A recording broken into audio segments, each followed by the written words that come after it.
Saksakalyan gunarnavasya Vande Guru Sri Charanarabindam.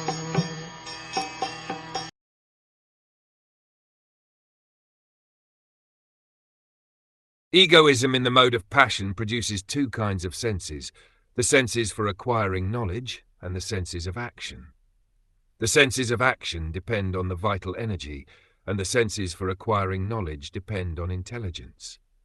It has been explained in the previous verses that mind is the product of ego in goodness, and that the function of the mind is acceptance and rejection according to desire. But here intelligence is said to be the product of ego in passion. That is the distinction between mind and intelligence.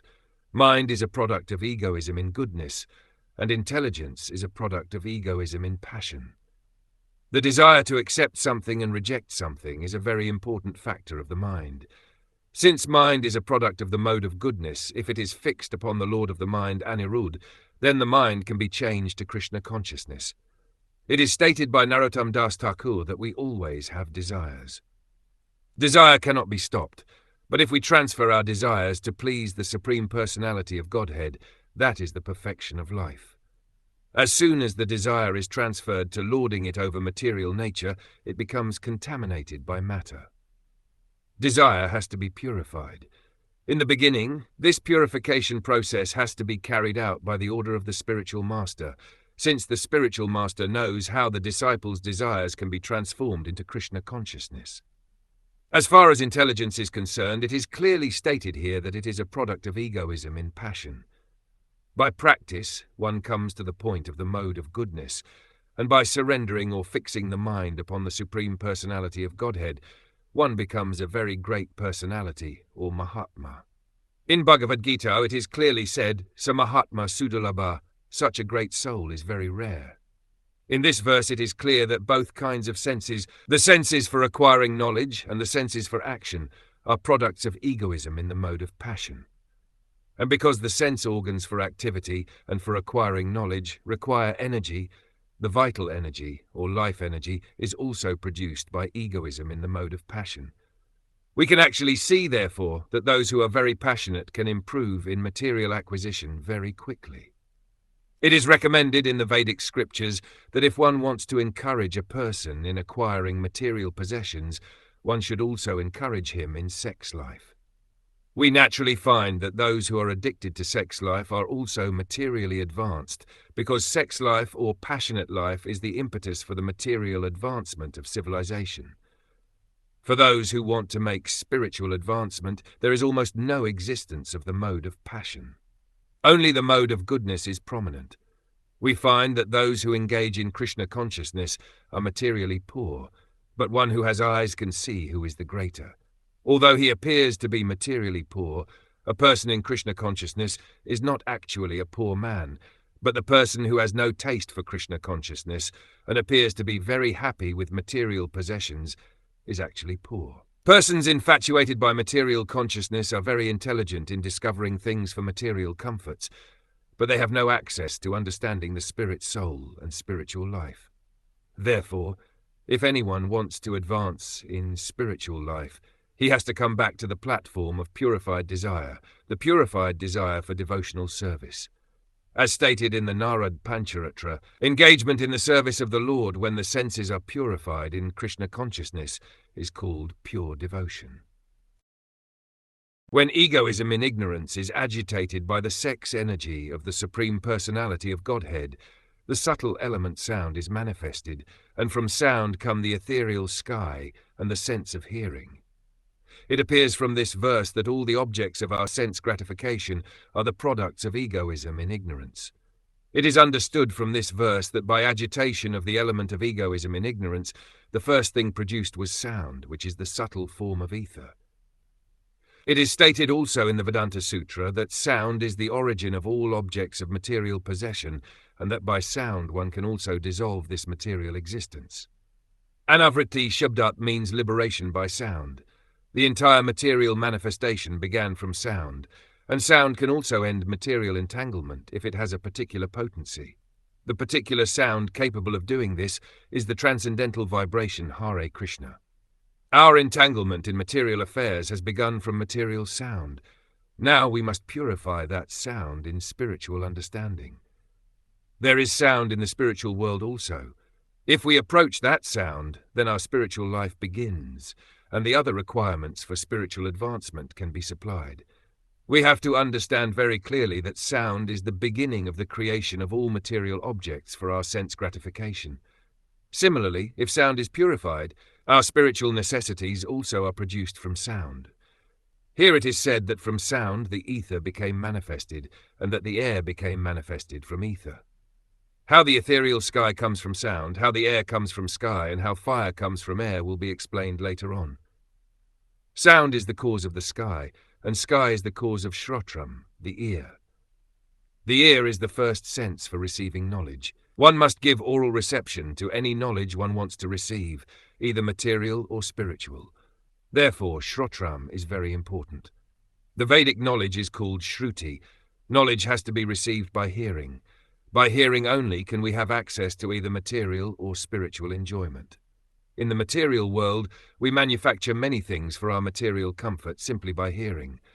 They are already there, but just by hearing, one can transform them. If we want to build a very high skyscraper, this does not mean that we have to create it.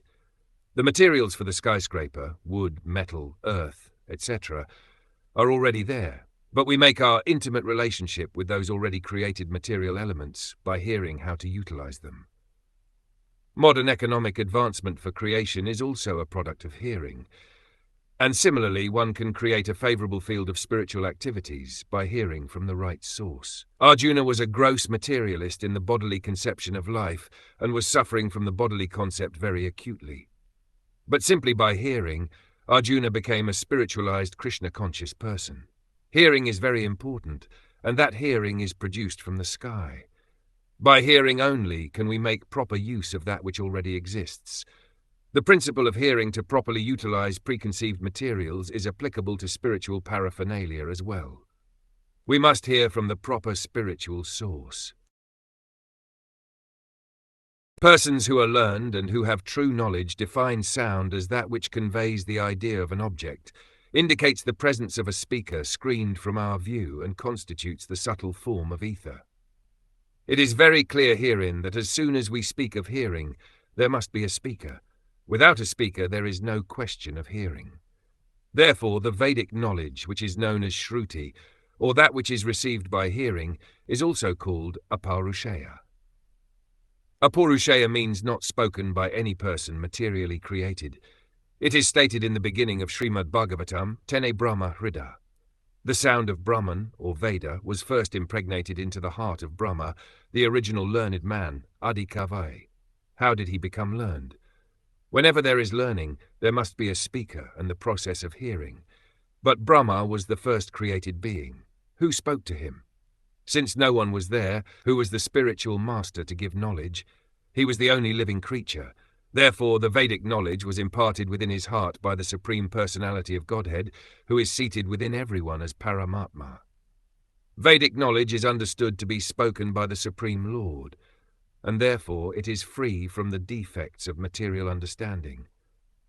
Material understanding is defective.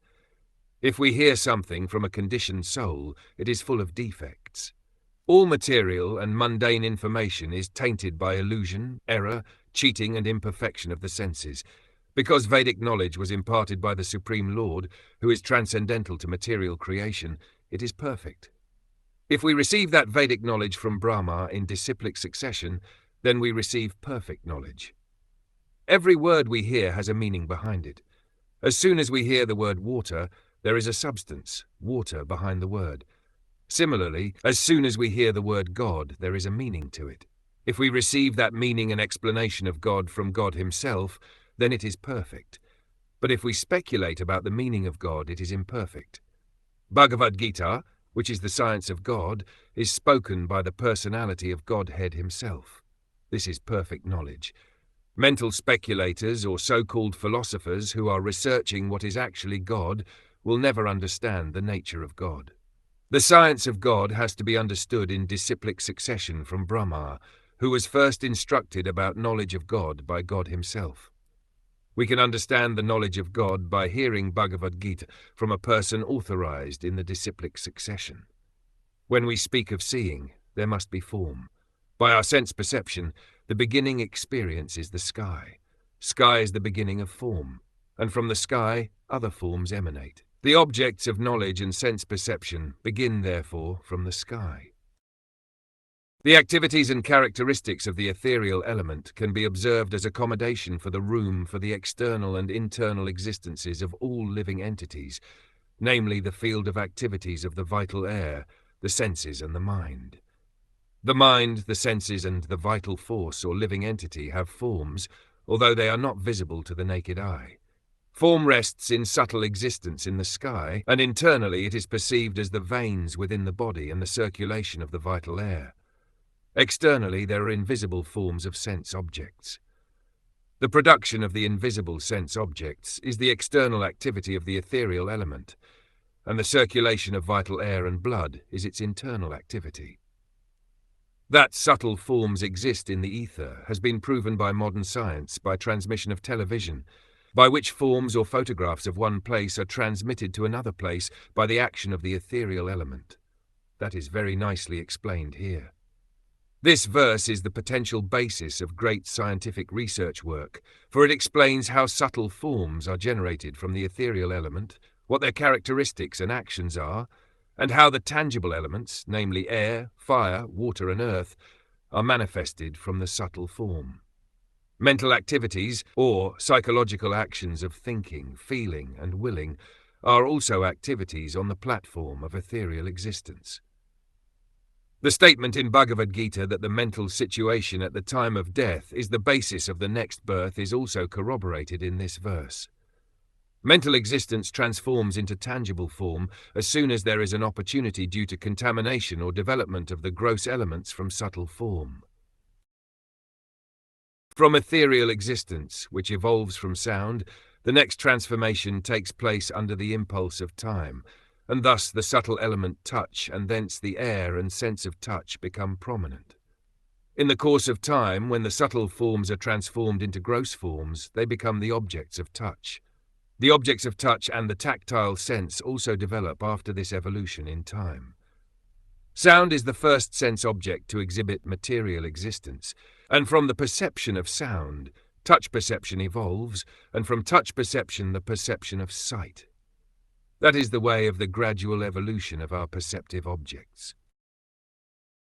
Softness and hardness and cold and heat are the distinguishing attributes of touch, which is characterized as the subtle form of air. Tangibility is the proof of form. In actuality, objects are perceived in two different ways. They are either soft or hard, cold or hot, etc. This tangible action of the tactile sense is the result of the evolution of air, which is produced from the sky. The action of the air is exhibited in movements mixing, allowing approach to the objects of sound and other sense perceptions, and providing for the proper functioning of all other senses. We can perceive the action of the air when the branches of a tree move or when dry leaves on the ground collect together. Similarly, it is only by the action of the air that a body moves, and when the air circulation is impeded, many diseases result. Paralysis, nervous breakdowns, madness, and many other diseases are actually due to an insufficient circulation of air. In the Ayurvedic system, these diseases are treated on the basis of air circulation. If from the beginning one takes care of the process of air circulation, such diseases cannot take place. From the Ayurveda, as well as from the Srimad Bhagwatam, it is clear that so many activities are going on internally and externally because of air alone, and as soon as there is some deficiency in the air circulation, these activities cannot take place. Here it is clearly stated, Netritham Dravya Shabdayo. Our sense of proprietorship over action is also due to the activity of the air. If the air circulation is stifled, we cannot approach a place after hearing. If someone calls us, we hear the sound because of the air circulation, and we approach that sound or the place from which the sound comes. It is clearly said in this verse that these are all movements of the air. The ability to detect odors is also due to the action of the air. By interactions of the air and the sensations of touch, one receives different forms according to destiny. By evolution of such forms, there is fire, and the eye sees different forms in color. Because of destiny, the touch sensation, the interactions of air, and the situation of the mind, which is produced of the ethereal element, one receives a body according to his previous activities. Needless to say, a living entity transmigrates from one form to another. His form changes according to destiny, and by the arrangement of a superior authority which controls the interaction of air and the mental situation. Form is the combination of different types of sense perception. Predestined activities are the plans of the mental situation and the interaction of air. My dear mother, the characteristics of form are understood by dimension, quality, and individuality. The form of fire is appreciated by its effulgence. Every form that we appreciate has its particular dimensions and characteristics. The quality of a particular object is appreciated by its utility. But the form of sound is independent. Forms which are invisible can be understood only by touch. That is the independent appreciation of invisible form. Visible forms are understood by analytical study of their constitution. The constitution of a certain object is appreciated by its internal action. For example, the form of salt is appreciated by the interaction of salty tastes, and the form of sugar is appreciated by the interaction of sweet tastes. Tastes and qualitative constitution are the basic principles in understanding the form of an object. Fire is appreciated by its light and by its ability to cook, to digest, to destroy cold, to evaporate, and to give rise to hunger, thirst, eating, and drinking. The first symptoms of fire are distribution of light and heat, and the existence of fire is also perceived in the stomach. Without fire, we cannot digest what we eat. Without digestion, there is no hunger and thirst or power to eat and drink. When there is insufficient hunger and thirst, it is understood that there is a shortage of fire within the stomach, and the Ayurvedic treatment is performed in connection with the fire element, Agni Mandyam. Since fire is increased by the secretion of bile, the treatment is to increase bile secretion. The Ayurvedic treatment thus corroborates the statements in Srimad Bhagwatam. The characteristic of fire in subduing the influence of cold is known to everyone. Severe cold can always be counteracted by fire.